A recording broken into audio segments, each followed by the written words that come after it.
Welcome everyone to the Art of Game Mastery. I'm John, this is your host Jack, and we are going to be talking about deadly traps today.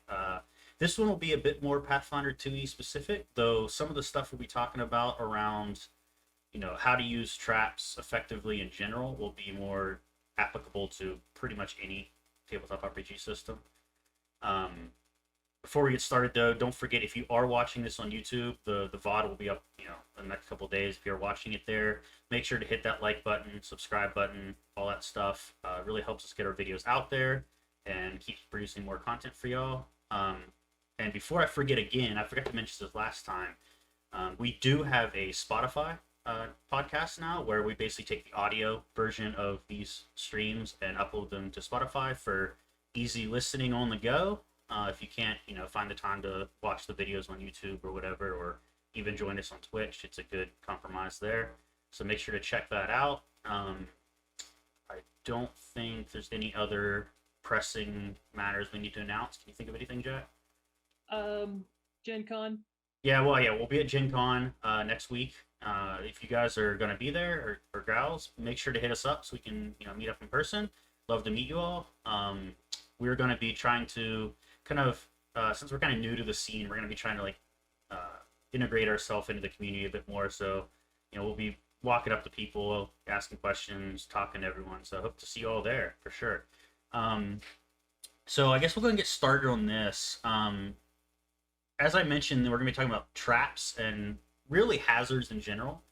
Pathfinder 2e does a really good job of kind of collecting all these different kinds of hazards into one category and one set of rules that makes them really easy to follow. For instance, you have complex and simple traps. You have environmental hazards.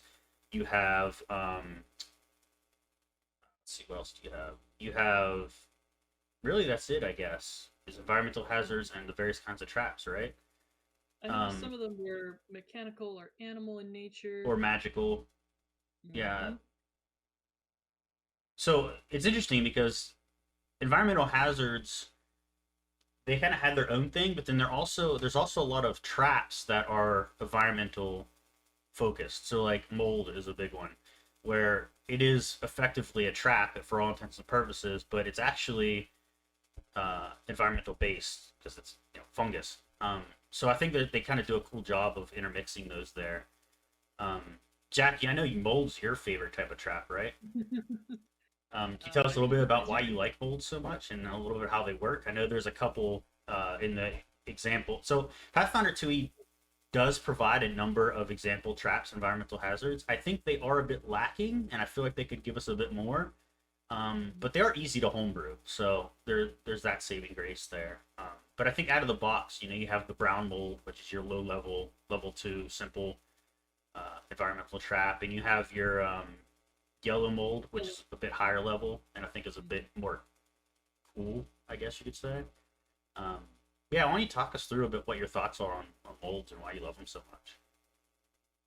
I knew you were gonna spring this question on me, but I didn't realize it was gonna be the opening segment. So let's dive right into traps, hazards, and molds. We're just gonna have our own little section of, you know, I think it deserves its own section. Molds kind of cover the ecology of the dungeon. A lot of times, your games are going to go into dungeons, and one of the things that I like to do when designing a game is I constantly thinking about the food chain. I want to think about what goes on intrinsically in this dungeon before you ever come in there. And it kind of brings it to life. If you play some like AAA video games where you're in a dungeon, classic example would be Skyrim.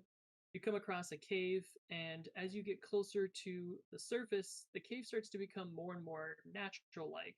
So you start off in a very dark light and it's mushroom illuminated with phosphorescence. As you get to the surface, you encounter something kind of normal, a big bear. A bear would totally make its home in a cave, and it's so very realistic and it's a seamless transition that you don't even notice it. And one of the things that I think that helps make dungeons more real is having natural hazards, and one of those natural hazards are molds. Um, I know they're a little I gross. Go ahead. Sorry, I thought you were. I know they're gross. Not everybody wants to talk about molds, but some of them can just be very fantasy element. So they just, you can suspend your disbelief. They're not real. Um, but there are a lot of real cavern-based molds and lichens and other things that kind of help zoologically make a cavern kind of come to life.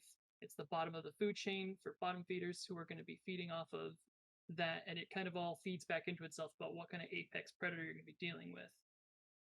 Yeah, I mean, I love environmental hazards in general, and molds are, as I mentioned, kind of just one kind of that. And molds are particularly neat because one of the best things about environmental hazards is that they're really easy to add into your combat encounters as well as sort of uh,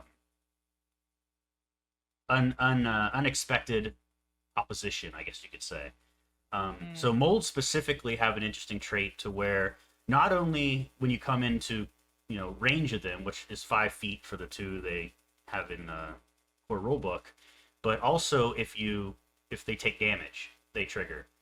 Um, so if you have whether it's one of your monsters or one of your players are in cave as an example you gave, and they do some kind of cone or AOE attack, and they just coincidentally damage one of these molds that they didn't see or didn't expect, then that'll have consequences on the entire fight. And it won't just be for the players; it could be for the monsters are fighting as well. So it can add a bit of dynamic to your combat, which I think is a neat little um, idea to add interestingness to your combat, I guess you could say.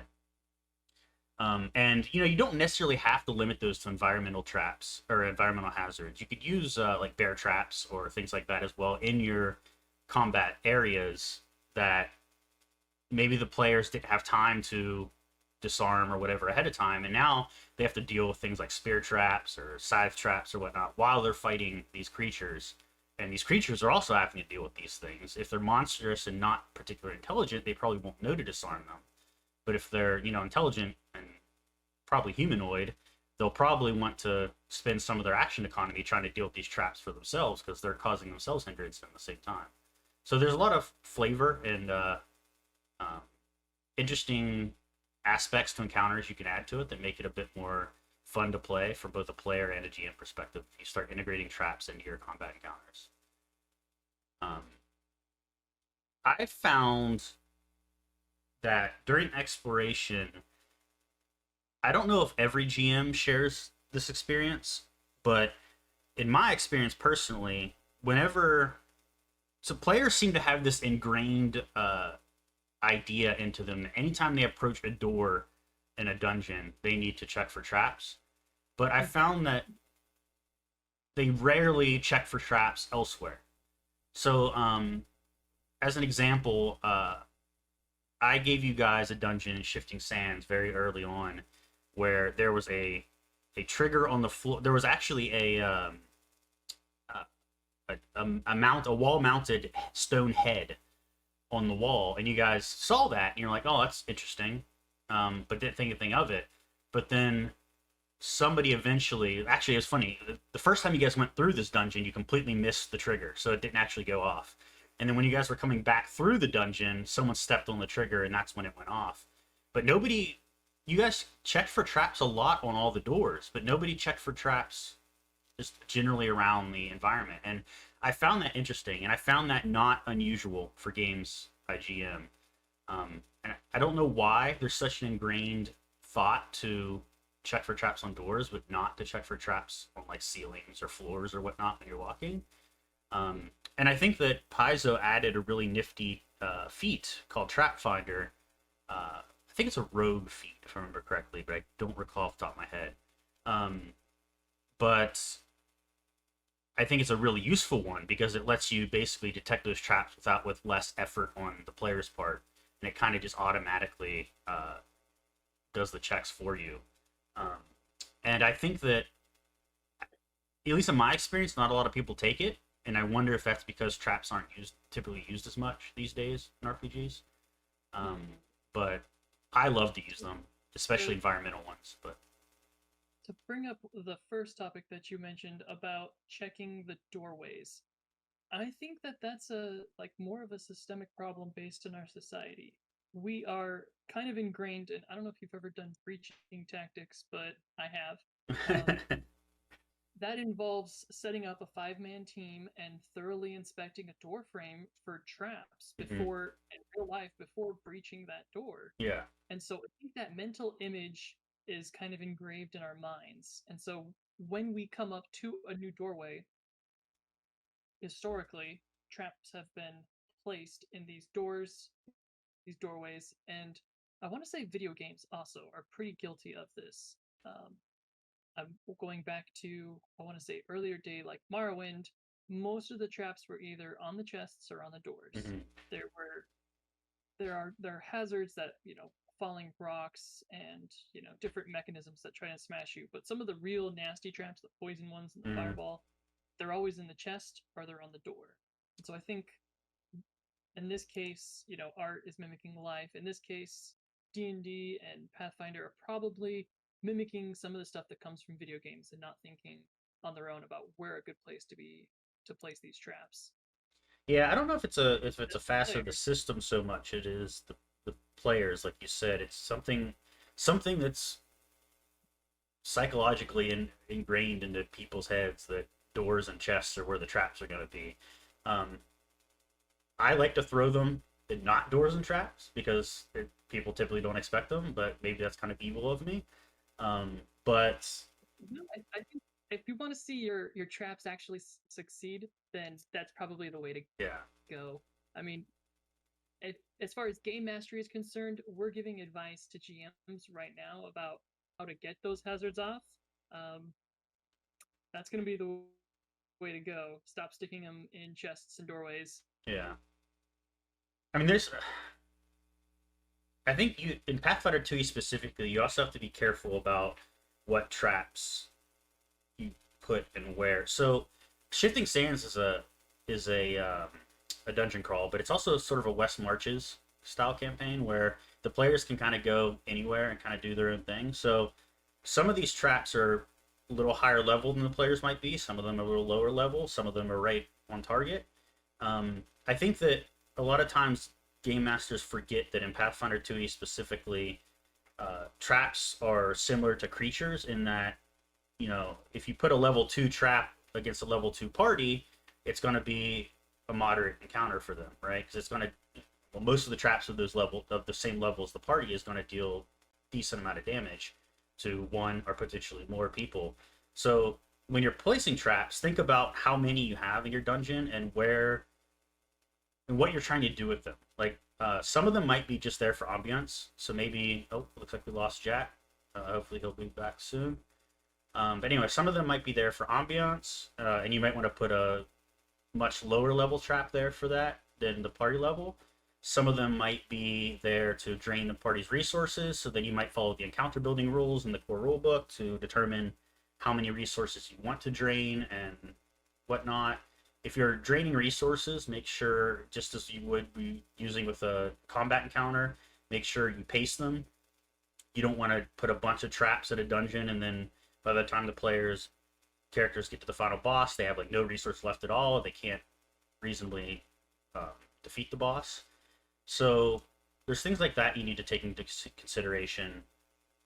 Um, but you also, aside from the mechanics, you need to consider what traps make sense for my environment here. Um, for instance, oh, Jack's back. Welcome back, Jack. For instance, in a dungeon that might be, like an previous orc stronghold or something, right? Orcs are intelligent species. They are, also good with crafting and whatnot. So they'll probably have things like um, more mechanical traps, like spear. What they're called? They call them spear launchers and hidden pits and things like that. Whereas maybe you're in like an ancient wizard's archive or something where those traps are likely going to be more magical in nature and probably more complex. um, I apologize, my dogs are going crazy in the background there, so if you hear any weird noises, that's them just doing the thing. But yeah, so a lot of the magical traps in the core rule book, and I think in general, are going to be complex in nature. And what this means is that, as the name alludes to, they're going to be much more intricate and much more sophisticated, and they're going to do a lot more. Typically, they have like a combat round, an initiative round involved with them, where like they have so many actions per round, and usually they say exactly what those actions can do each round. Um, so consider that as well. A lot of the complex traps are far more deadly. If you take, for example, um, there was one in particular I was thinking of when I was looking at this. I don't remember which So one it was now, but basically the way it worked, I think it was slamming. No, I don't remember which one it was. Drowning Pit. There it is, Drowning Pit. So if you look at Drowning Pit here, this is a complex trap. It's a mechanical one, but it's complex. And basically, it's got kind of two things to it. It's got the initial trap where the players fall through the trap door, but it also has the once the players are down there, they're in submerged in 5 feet of water, and there's four spouts on each. There's a spout on each side of the square where it's going to put you in initiative order, and every turn and every one of its turn in the initiative, it's going to take four actions. Each of those actions is going to be putting more water, 5 more feet of water into the trap. So you can actually disable each of the individual spouts, which reduces the number of actions it takes. But if the 30 feet is completely filled up with water, the player starts drowning. And if the party doesn't get the player out of there, they're gonna die. Basically, there's just no way around it. So it's a fairly deadly trap, especially when you consider if the player doesn't disarm the spouts, then it only takes one turn and one extra action for it to fill up completely, or one round and one extra action for it to fill up completely. So that is really it's fast. so it's very reliant on the player acting quickly, thinking on their feet, I guess you could say, um, and really working to resolve this. And from what I understand, the spouts are not like at the top of the trap, so I don't think the players could do much to help them disable those. So if anything, the other party members would have to like pull them up out of the trap or something. But I believe the door actually closes when they fall. So it's a pretty intricate trap, and it's like I said, very deadly. So being a level 3 hazard is, you know, that's something you want to spring on your characters pretty sparingly, because it's not something they're going to want to deal with over and over again. But I know, Jack, you have your reservations about using traps in general. Did you want to speak to any of those? So we were talking about placement of traps earlier, and this is kind of where my hesitation comes from. If it's used for theme, setting a theme or help building the ecology of the dungeon, I approve of them. However, in my experience, people generally don't like traps because they feel like it's just a temporary setback. Um, if you're playing in a heavily combat oriented group, they might feel a little more heavily about that because it's just simply to them at the end of the resolution, it's how much time was spent and how much damage was actually dealt. And some people can kind of look at that and think they spent an hour dealing with one particular trap and really they only lost a quarter of their life. It wasn't that threatening. And so I feel like sometimes, in my experience, in for 20 some years, people kind of feel like traps are lackluster. I noticed that you recently did a poll, and surprisingly, everybody seems to love traps. So Yeah, well, so far there hasn't been very many votes on the poll, so I don't know if it's very telling yet. Um, but the reason I did that so poll is because I have a very different experience with traps. I find that people think they add verisimilitude to areas, but I do think that traps can be very much overused, and I think that they can be misused as well.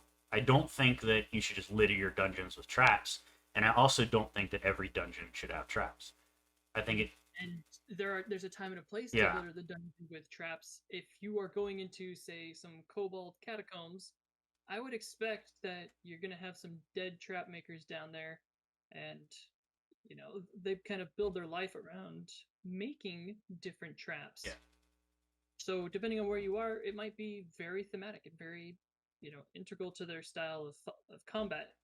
And that's where I kind of go back to the, is it really a trap? Like when we're talking about hazards, is it along the hallway and there's no combat in between the two of them? There's no pressing time concerns, there's no restraints, and then some trap happens. Does it really break up the monotony of exploring versus a trap and there is somebody behind the curtain kind of pulling the strings? Is there a trap and it's leading into a combat because you're about to be ambushed? Not Um, talking about those situations, more about the stretches of hallway. You come through another door and you're thinking that it's going to break up, you know, the pacing of the game, and it can kind of grind it to halt in my experience. uh, I think if the traps are grinding your game to a halt, there's something else probably going on. Um, Fair enough. I don't know if I mean, like I said, I think you can definitely misuse traps. But I think in some dungeons you would expect there to be traps there because they're going to want to protect whether it doesn't necessarily be used for for combat, but it might be to protect something, right? Like maybe there's a treasure hoard back there or something, and sure, there's a locked door and whatnot, but they wanted some extra security, so they put some traps in front of it that somebody who resides there or that was used to going there would know how to disable ahead of time. Um, but for the unbeknownst treasure delver, then they probably don't know about it. So they're it's an added layer of security. Um, I do agree that they have a time and place. I don't think, like I said, I don't think you should just be littering every dungeon with traps. Put them in your dungeons where they make sense. Um, a random hallway, probably not. But if it's something like a place people weren't supposed to enter unless they have a very good reason to be there, then you probably want one at the entrance somewhere because maybe That before the entrance even. that Um, entrance trap that you had in Shifting Sands, I did not see that coming. yeah. Well, you guys didn't see it came either until until you're exiting the dungeons. No, you're not thinking of the same dungeon. The one with the Kree, the ant folk. Oh, Uh, the I spear walked trap. Sads walked right into a spear trap. Yeah, I remember Didn't that. see it coming. You were just like, "Oh, hold up," and I was like, "Okay." And then all of a sudden, I'm taking damage, and I was like, Yeah. Yeah, so that was very much a situation where the Kree are not wanting um, people in their lair, right? Like at all. So they're very much generally a xenophobic species. So that anybody coming in that is not them and knows how to deal with those, like disarm them, is potentially hostile. So they want that trap there so that they can't. People just don't get in to begin with, and I think that's where a trap like that makes sense. But if I had thrown that trap, I don't know, just in a random hallway in one of the Orcus strongholds that didn't really have anything on either side of it, then it's going to be less useful, right? It's going to be less reasonable. impactful. It was much more impactful. It kind of set the tone for your dungeon, for one, that there was going to be traps in the dungeon, because I think everybody in the party at the time was like, "Okay, so we're checking for traps now on." Yeah, It and was kind that's of like, kind of like what I was hoping for, and that's why I put that initial flame spitting trap that I homebrewed at the entrance of the Orcs dungeon. Not so much because it made sense for that dungeon at a particular time, but I wanted a way to telegraph that hey, there's going to be a lot of traps in this campaign. Here's one right off the bat. Because it was the first dungeon you guys went into in that campaign, so it was so like John's advice to us was, "Hey guys, I want you to take this dungeon seriously and be on your guard. Oh, yeah, and by the way, here's like 27 points of piercing damage. Hold yeah. on to this." So and actually that particular the spear trap was actually a higher level than it probably should have been for your party because you guys had entered that. Like I said, this is a more of a sandboxy game. So there's places in the game that are not designed for any particular party level. They're designed what makes sense for that area. And you guys went into that area fairly early on. So I think you guys were level 2 at the time, and this is a level 2 trap. And if I recall, there was only 3 of you during that particular day because one person had to bail early or something. So it was a My guy was fairly still what was that? my, that was before we made everybody have the same level. That Oh was yes, like that's right. Sad was only level 1 at the time too. That's right. Yeah, so it was definitely in a more impactful trap than it probably could have been if you guys were like level 4 or 5 or something going in there, where might have been a bit easier. But I mean, that's the reality of things, right? Like I think that that's the kind of thing I like about sandbox games is that it not everything is designed around the characters, and the character players are up to them to figure out where they want to go and where and deal with the consequences of their decisions. So that's to me that's what makes a sandbox game enticing. But let's take a look at some other traps. You mentioned sort of a Skyrim or Morrowind kind of style of trap before, and I brought this up in Discord before this, before we started streaming this. But there is a trap called Gravehall Trap. This trap is the Skyrim trap. Like if you ever played Elder Scrolls 4 Skyrim, or was it five? Five Skyrim. You will have remembered when you enter some of the uh, I guess acropolypses is what basically what they were, right? They were dungeons, but they were filled with walls of undead, like where they were kind of just in the sarcophaguses. And every time you entered the room, those undead would just magically wake up and start attacking, like get out of their sarcophagi and start attacking you. Um, and that's what this trap basically is, right? It's like you enter this zone, so to speak, of influence, and when you do, a number of undead will rise and attack you. And I think that's a really cool and really thematic trap. That if you're in a necropolis, or however you say that word, um, or you're in a somewhere where necromancy is strong, then this is a very fitting trap, and it's not super high level either. So it's something that you could use throughout a campaign uh, quite a bit, and I think it'd be a fairly easy one to scale as well. You could do a lot of things to increase the potency or decrease the potency of this fairly easily. Uh, but yeah, do you have any other particular traps you think are especially neat, Jack?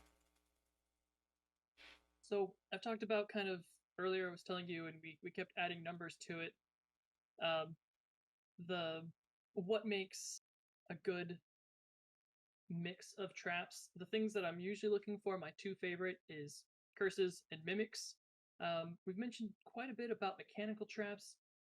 We haven't really touched on natural hazards. I think we should probably cover that a bit more, as well as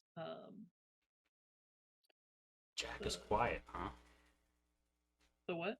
Says Jack is quiet. I can fix that. Turn me up. How's that? I don't know. Aeolus? I'm leaning too far back away from my mic, probably. Is that any better? How about now?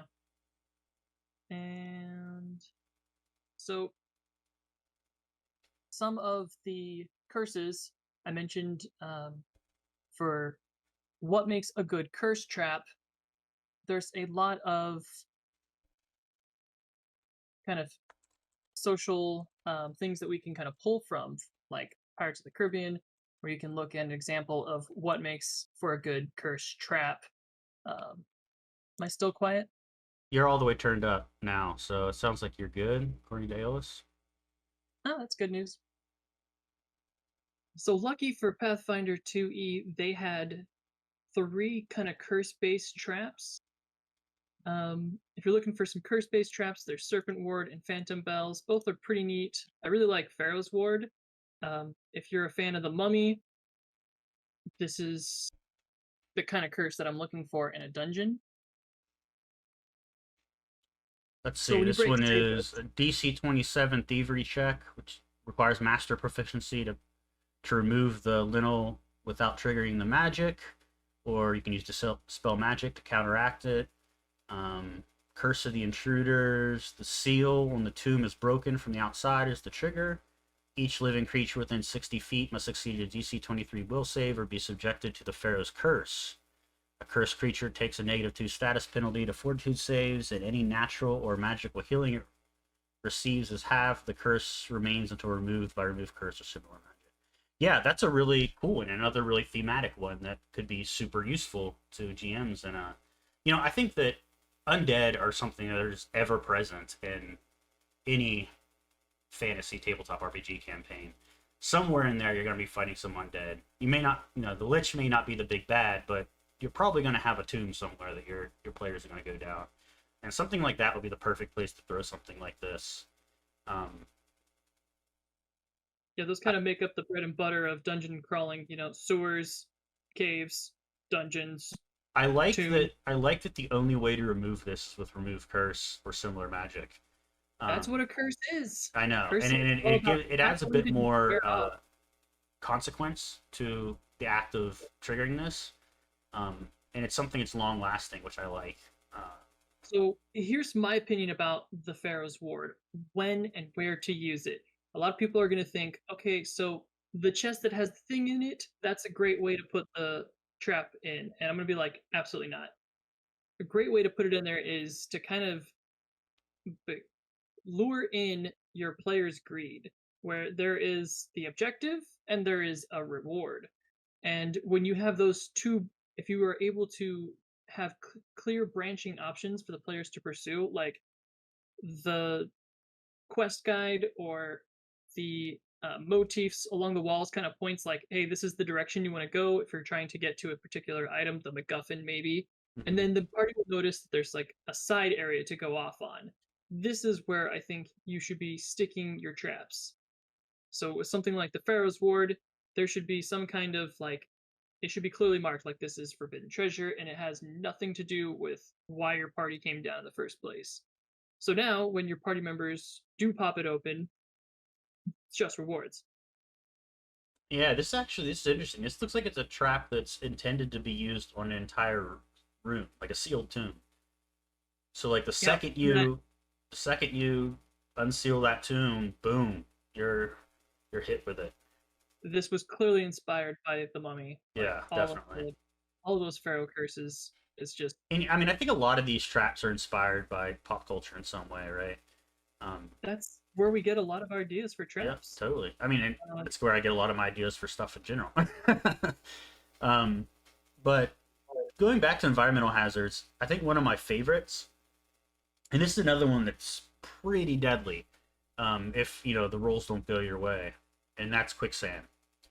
Um, a little bit of foreshadowing. I do have this in my random or not wandering, random encounter table for overland travel and shifting sands. You just guys haven't, I think it's like if you roll one is on the encounter die, you get this. So it's very unlikely to happen, but it may happen. Um, but it's one of those complex hazards where you know you have the initial um, detriment of triggering it, but then you also have to get out of it afterwards, and that's where the real danger comes in. And that you know it's kind of an initiative order where every turn this thing tries to pull you further and further in, and you have to succeed on a save in order to resist that, and then you have to do another check in order to quote unquote swim out of it until you reach the edge. And it's like if the rolls don't go your way, and there's really not a lot you can do. Your party can use rope and whatnot to attempt to use the aid another action to kind of help pull you out. Um, or if you're close enough, they could do an athletics check to just simply pull you out. But it's depending on the size of this thing, like it could be very, very, very dangerous, especially for a level 3 hazard. Um, and I think environmental hazards are especially good for the setting the ambiance kind of thing we talked about. mhm. Um, because you often find yourself like, oh, you're in the shifting sands of the desert where there's not a lot of water at your disposal, and there's a sense of dread there. But then you can add even more so by introducing these environmental hazards. And another good one is like snowdrift, right? If we go back to snowdrift, it's a very low level hazard, but if you're somewhere where it's incredibly cold and or snowfall, sorry, snowfall. If you're somewhere it's incredibly cold and there's a lot of snow about, um, your players are already bracing for the cold. It's already probably a mildly cold, at least, environment, so they're already suffering I believe it's circumstance penalties to various checks, unless they have like the proper clothing and whatnot. But then you add these extra environmental hazards on top, which adds a bit more ambiance and dynamic to the environment and makes exploration a bit more fun, I guess you could say, and interesting. You kind of just like reminded me about setting up the trap in general. Sometimes the traps are used to set up the theme, and the trap is used to set up to a combat, but sometimes the trap should be the centerpiece, and there are things that you should include in there to kind of distract your players. So when you were talking about the snow trap, having a nice light fog is a great way.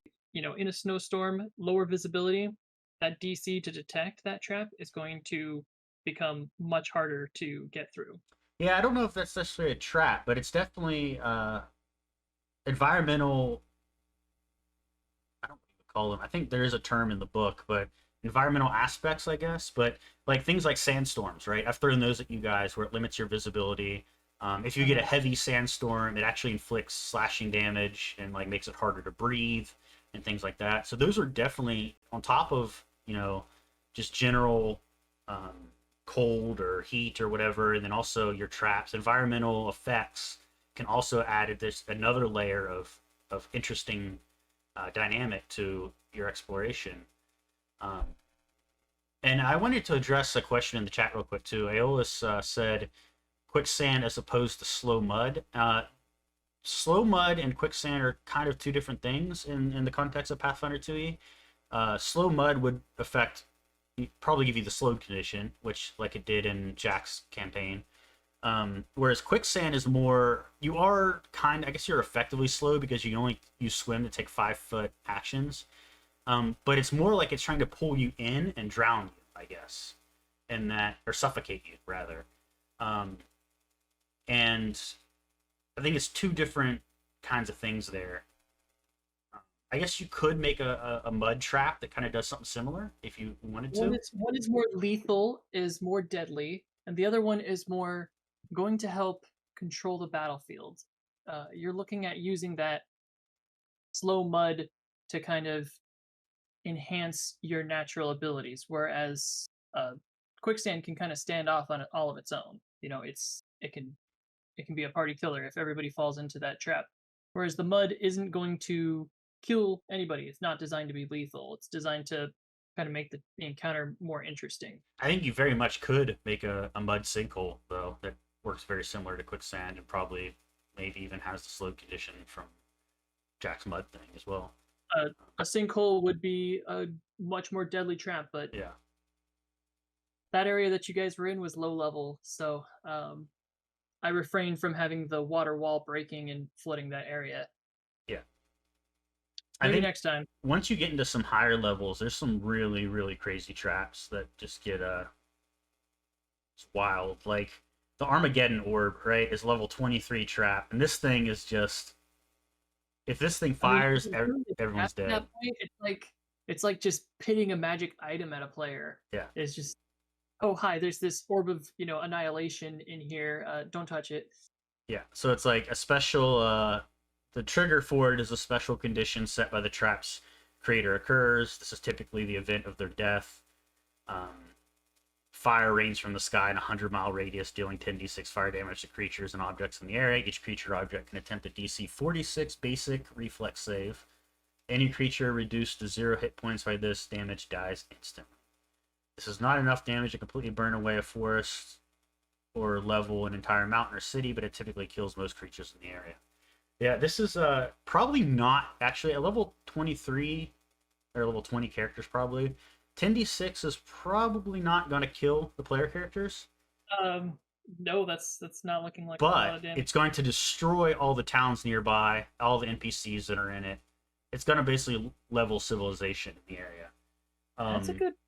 You could definitely use that as a what would you like holding Gotham ransom kind of. Yeah. This is method. Definitely a good play for something like that, where the big bad is like, using it as a negotiation tactic, like, or a threat, basically, where it's like, don't do this thing, or I'm gonna let off this orb kind of deal. I think it'd be an incredibly satisfying end cap to an adventure. Every trap has its place. That would be an interesting one. Kind of like it's the extinction. No, is it the extinction curse? No. I haven't What played is any the? of the official Pathfinder APs yet, so I'm not really familiar with what goes on in those. There is a particular Pathfinder setting where if the main bad guy touches the center stone in the center of the city, all the townsfolk die. Hmm. That would be the bad That ending. sounds like it might be Extinction Curse. I'm pretty sure it's Extinction Curse. I'll have to look it up and comment later. So I said earlier, curses and mimics. John, Yes. are you sick of me using mimics in my campaigns yet? No, never. I love mimics. Were Mimics you planning are the for the mimic room? stereotypical creature trap, right? Like, I don't think I don't know. I don't think there's ever I been only saw a D&D or Pathfinder campaign I played in that didn't have mimics somewhere. It's just like so. I can't think of the word I'm looking for, but it's so just. iconic. What is that? Iconic. Iconic, yeah, for sure. It's almost like dragons, right? Like it's dragons and mimics. Those are the two things that just when you think of D&D, those are the creatures you think of. At least for That's me. I'm glad you feel that way. I worried that I scarred my players with too many mimics. I threw mimic chests, a mimic room. Um, One of the really cool hazards I found in Pathfinder that I want to use is the Sportal Boar. Uh, Is the what? I think I'm pronouncing it correctly. Sportal Boar. This is a So trap or is this a mimic? it's a level 7 hazard. It's an animal Oh, I see it. environmental. Sportal Boar, yeah. So it kind of hides in. They use the word victuals. That's a great archaic word to describe food or drink. This is cool. Okay. So it's. I really like this idea of hiding it in something that is palatable. The party needs maybe a pool of water or a place where they can find refreshments. There's not a whole lot of reason for adventurers to eat water or food when they're adventuring. They are going to trust their own rations that they brought with them.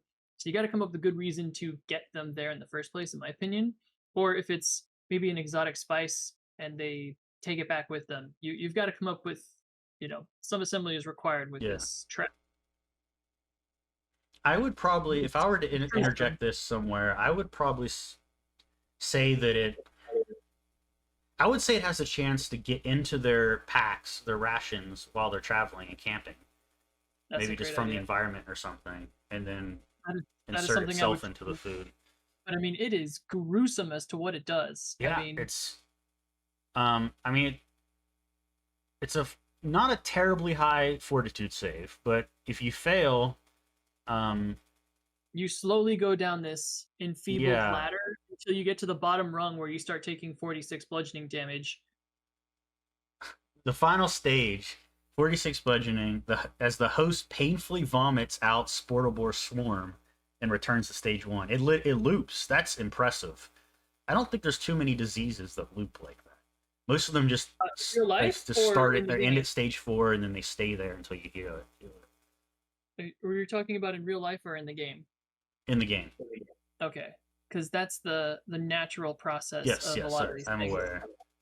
I'm saying like mechanically in the game, there's not too many diseases that reach Brainworms the does end and that. then was that?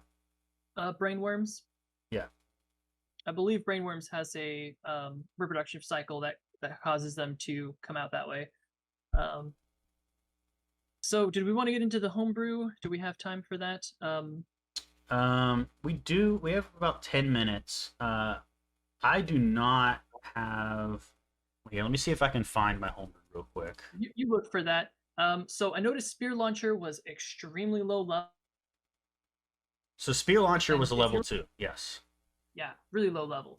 I wanted to kind of up the ante and make spear launcher a little more useful to just kind of show you how things tier.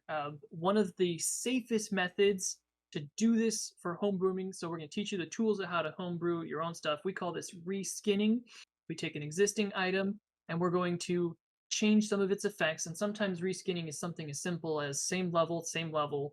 You know, the druid wants a panther, and the only available thing is a lion, or vice versa, and you just say, fine, ergo it is this, but it has the same stats. Some simple level to level skinning, and then you get to something like traps where you want to maybe increase the power level. I'm going to do two examples if we have time. One to show you how to increase, and one to decrease to kind of gauge where your power level needs to be. So I went around and looked at some level 8 and some level 12 different traps and kind of see what their DCs were, and what their hit points and what their damage values were. So I scaled up the spear launcher to kind of up to 30, making it expert. Bumped up its AC to 26, kind of, increased a little bit, and then its range spear attack should be around 24. So to hit a player at level 10, starting off the bat in Pathfinder 2e, you already know they're going to have a minimum of 20 AC. You're looking at 10 starting and then 10 for their level. And that doesn't include their modifier, and it doesn't include, their different levels of armor that they're going to be wearing. So 24 is conservative because then it's a ranged spear attack, which means it's rolling a d20.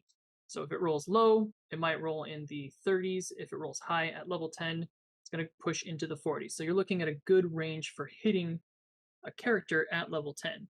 And then you want to scale the damage up. I suggested around 46 to about 14 points of piercing damage. You're looking on average of like 24, 35 points of damage, around maybe a quarter or a fifth of someone's health. The good way I work with damage in traps is that I look at other traps of similar levels and see what damage they're doing. You do have to be considerate where some traps are to more than one person, whereas some are to one person. So you need to take that into account when you're, deciding how much damage to do. If you're doing more damage to one person, is fine, but if you're doing a lot of damage to many people, it's less ideal because it does it ends up making everyone worse off. Whereas you typically want, if you're doing want to affect more than one person, you typically want to lower the damage it does for that level to compensate. So you kind of want to do one or the other kind of deal. It's a trade-off, but that's a good tactic to figure out a good damage range. And you don't have to do it exact. You can look at like another level 10 trap and see what they do, and maybe tweak it a bit. Maybe you want to be hit a little harder than the one you're looking at, or something. One of the last ones I want to cover, this is scaling down a really magnificent trap, and it has spoilers for King of the Mountain. So if you don't want to hear any spoilers for King of the Mountain, skip ahead. That'll be the Dimensional Darkside Mirror. I think it's normally a hazard. I cut it in half, made it a hazard about 9, and then scaled down the stealth to 28, reduced the thievery DC from like 30 and 35, and then the dispel magic down to 27, making it a 5th level spell instead. The mirror itself already only has a hardness of 1, so I didn't really feel the need to change that, but I did reduce its AC. I wanted to give it a little sense of magical protection. You don't want your players being able to just walk up and smashing the mirror. You want to give a chance for this Dimensional Darkside Mirror to do its job. And I noticed right off the bat this was going to be one of the easiest ones to scale. It has the least amount of work necessary. Once you get that, it's kind of its saves and its AC and its DCs, you're pretty much done. Have you read about the Darkside Mirror, John? I haven't seen this one. This one is just, oh man. I mean, it's level 14, a magical complex trap, so I imagine it's fairly wild. I do want to say too that if you do want to scale the damage higher than what most traps have at that level, then a good trade-off there is to lower the DC to avoid it. If something's easier to avoid, then it's more okay to increase the damage and vice versa. So if you make it harder to avoid, then you want to lower the damage. If you make it easier to avoid, you want to higher the damage. And if you want to, conversely, if you want to that mindset, I've used before some like a magician at the end of a dungeon who made their own traps. when I designed that magician, I designed all of the traps that they made at the DC that the magician is capable of. So there's another thing to consider is maybe even upping the DCs to kind of match who's casting the spell. If AOS had the question: when you're you're considering perception options, should you consider classes like the average of the rogue? I typically don't. I typically think of um, use perception based on the item level of the trap. Uh, so like in the core rule book, there's a table where basically talks about DCs for various items, and I use that as like a basis, and then kind of adjust it a little bit based on what I want. For instance, a level one DC is 15, if I believe off the top of my head. So, um, average DC. yeah, average DC. The average Uh, DC table is really good. It depends to the viewers if you're designing an encounter when you're homebrewing and you're really going off at the beaten path. Sometimes you're handing out magic items, yeah. them use new class features and skills that aren't available to the player handbook core rulebook. So if you are homebrewing and you're really off the beaten path, what I usually do is I open up all my character sheets on Roll20, and I look at your guys' highest save and your lowest save, and then so when I'm designing creatures that are going, You're breaking up, Jack. I don't think we can hear what you're saying. no, let me know if I'm back. Yeah, you're fine right now, I think. So kind of find a medium of what's the highest and what's the lowest of your party saves is what works for me when you're heavily home brewing. And So yeah, did you want to cover what Dimensional Darkside Mirror does, or did you want me to read it? you can read it because before you do, I want to say something to AOS. AOS brings a good point in that you when I said you use that table, I meant to use it as a basis. There's also another table somewhere in the core rule book around adjusting DCs based on difficulty. So, if something is going to be, if you want to require like a master, if you want to, someone like a master to be able to detect it, then you probably want to adjust that DC accordingly by raising it by how I forget what the number is off the top of my head. I think it's like raise it by 10 for master or something. But you can kind of look at it that way. The But basically the table I mentioned is just a starting point. You can adjust it however you see fit based on whatever you want. I typically don't look at my party composition. I typically design what makes sense, and if they can't beat it, they can't beat it. If none of them can beat it after designing it makes sense, it's probably not in the right place in the campaign anyway. So So they can just get wrecked, huh, John? yeah. Um, No, if so they really can't beat it, if it's that like, I mean, I have a pretty good understanding of what um, a player's DC or what DCs they should be able to hit at various levels. So if I'm designing something and I realize the players just can't beat this, or the odds on beating is really low, I'll probably just remove it entirely or replace it with something else. So I guess to some degree, I guess I kind of do. you probably won't know that until it's too late, especially with a trap. Yeah, maybe. Like if the trap is not effective enough, then the party will never see it, and you'll be like, "Huh, I guess it's time to turn it up." But if the trap is too deadly and it hits the party and it's like a But trap by it's like, itself, yeah, you'll be like, "Oh, I should dial that back a bit." But the party is dead.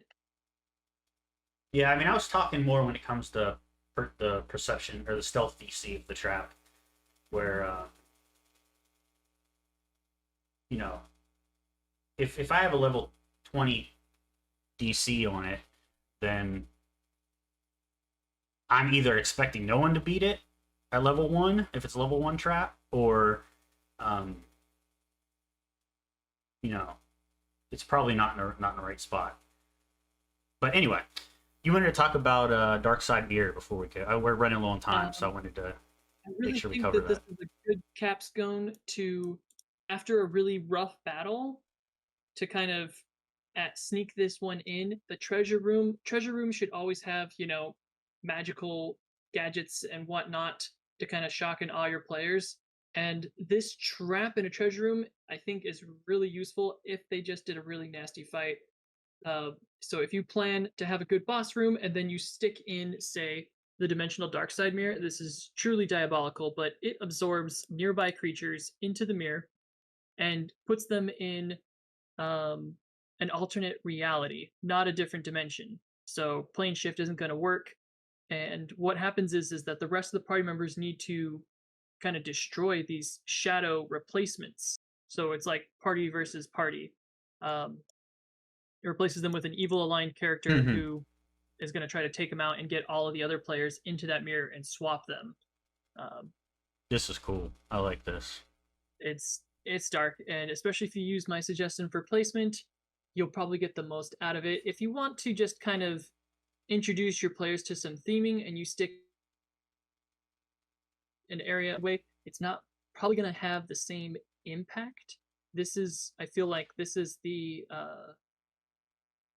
what would you call it?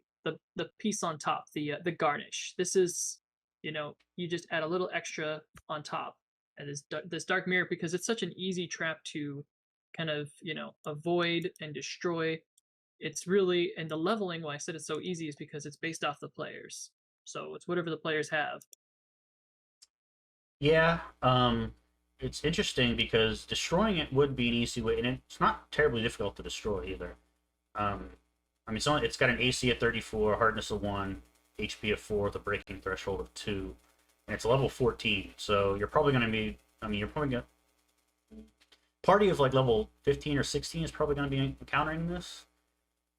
Maybe 14, but either way, it's fairly Hitting easy that to AC is destroy. not that. Hitting But that AC that is not that said, hard. unless they realize it's a trap ahead of time, they're not going to know to destroy it.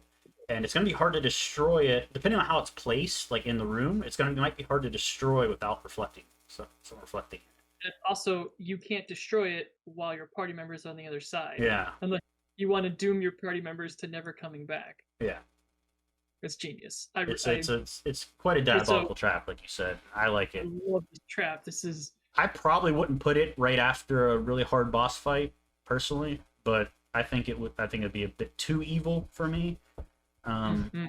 but I definitely want to use this in a campaign somewhere at some point. I seriously can't wait. Did you end up finding your homebrewed trap? I did, but I closed it because we're out of time. It was just a level 1 trap. It was a flame spitting head on the wall. It had a because it was level 1, it had a fairly low stealth DC. Um, and basically, what it was there was a floor plate on the ground that was magically linked to this head on the wall. And if the floor plate was pressed, it would trigger the head on the wall's eyes to light up, and a 30-foot line of flames would spit out, where the party or whoever was in that line of effect would have to make I forget what the DC was, but basically a basic reflex save to avoid it. I want to ask you real quick. How do you feel about adding more floor tiles that are triggers to making a trap more, would you say, visceral? I don't think there's anything wrong with it. Um, I think that maybe having one option for triggering this trap is kind of, in general, like the traps, they have like yeah, one designated spot. yeah. Maybe there's also the option of making the floor tile larger. Like maybe it's not Hmm. just a 5 foot, grid square. Maybe it's a 10 by 10 or 15 by 15 or something, right? I didn't see the option of like a, what do you call those, like a trip cord or zip cord. I didn't see that anywhere, and I feel like Some of the that would. traps do use a tripcord. Hmm. Um, I think that should be an alternate like availability. Like, yeah, why does it always have to be a pressure plate? it doesn't. That's just the way I designed it because of I knew where I was going to put it, and the Oh, pressure plate made not the most you in sense there. general. I was talking about all of the traps. And then Oh like yeah, another last idea was there needs to be some kind of magical eye that just kind of I spy, hmm adventuring party. I feel like that is crucial for determining like if a magic eye says, "Hey, you're within the range of this trap, I'm going to trigger the trap." I feel like there yeah. In should be other 5e, magic. there's a magic item called like something of warning or something or something alert or something like that. Where Sentinel. what was that? Is it the Sentinel? I don't know. It's like the bow of alert or blow of warning or something like that. where it basically warns you to Uh, danger ahead of time. Um, Something like that might be useful. I don't know if it exists in Pathfinder 2. Maybe it already does. I'm not sure. Um, we'll see if we can find something. but we are a little over time at this point. So we'll wrap up here. As we mentioned at the beginning, if you're watching the video on demand of this on YouTube, the next couple days, be sure to hit that subscribe and like button. We really appreciate it. Um, we've been trying to be much more active on Twitter lately, so you'll see us around there, replying to your comments and whatnot, and just generally interacting with the community more. Um, we If are you're going to watching, start on the website doing some text versions of a lot of these, like not one for one transcriptions, but just like general advice on the same topics we cover here in a more consumable fashion. We are on Spotify now and also various other podcast services um, through Anchor FM. So be sure to check us out there if you want something to listen to on the go and you can't make the VODs or the Twitch stream. Um, yeah, do you have any closing thoughts you want to throw out there before we? so if you're watching us on YouTube, go ahead and comment what your favorite trap is, what your least favorite trap is. Go ahead and send us down some comments. Those comments really help the algorithm. And then because of Gen Con, there won't be a video next Sunday. Very good. But John Yes. and I will be trying to put out, random tidbits that we pick up from Gen Con. And when we resume again on the 6th, does that sound about right, John? Something like that. Yeah. Around the 26th, or we'll give an approximation to that Sunday, we'll probably do a recap of everything that we picked up from Gen Con, and then we'll continue revamping what our next shows will be for the following month of October.